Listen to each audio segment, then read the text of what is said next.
And what I'm going to do here is I'm just going to dig me a trench. Let's see, yeah, to right there. And I'm going to pop some of these up. I've already trimmed them down once so they don't have the extra height on them.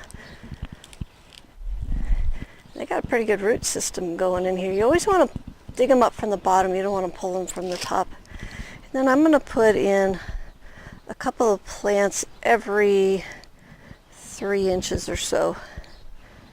So just separate my plants. And like I said, the tops have already been trimmed, so I don't have to worry about it. And this is going to be basically a baby kale, so we're not making the ginormous leaves because I don't like those. I like the small tender leaves. So we're just going to come along and put these in, and they will probably be ready in just a few weeks once they take off. They'll take them just a little bit of time to get their roots settled, and then off they will go. So it's a great way to get early food out of the garden is to transplant, and early kale is just a really wonderful thing. And the nice thing about this kale is the kale that we took out, it was ready to go to seed. It had been in there since like September or October.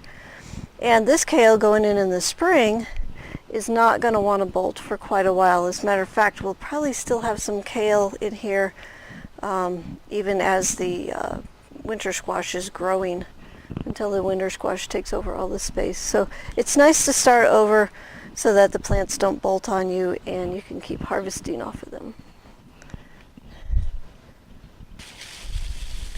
Okay, so the first thing we want to do is we want to go ahead and get this kale wet because we just transplanted it and we don't want it to wilt down on us. And then we'll put some shade cloth over it. And then we'll get the peas and the carrots watered. We'll get things mulched. But I really wanted to get to the water on this kale right away, because a lot of people lose their plants because they just won't get the water on it fast enough.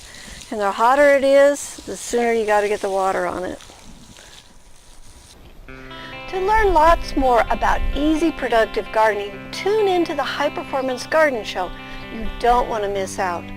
The show features a 128 square foot vegetable garden that can produce over $2,500 worth of garden fresh veggies with only a 15-minute a day commitment. And we'll show you everything that we do in that garden for a 33-week growing season. Along with the upcoming season, you can also watch the last 2 seasons. That's over 110 hours of gardening education, totally for free. Soon we will be starting the next season, which will provide you with 33 more weekly episodes to get you even more garden tips and techniques on how to grow a high-performance garden in your backyard. So sign up today, start learning. It's totally free.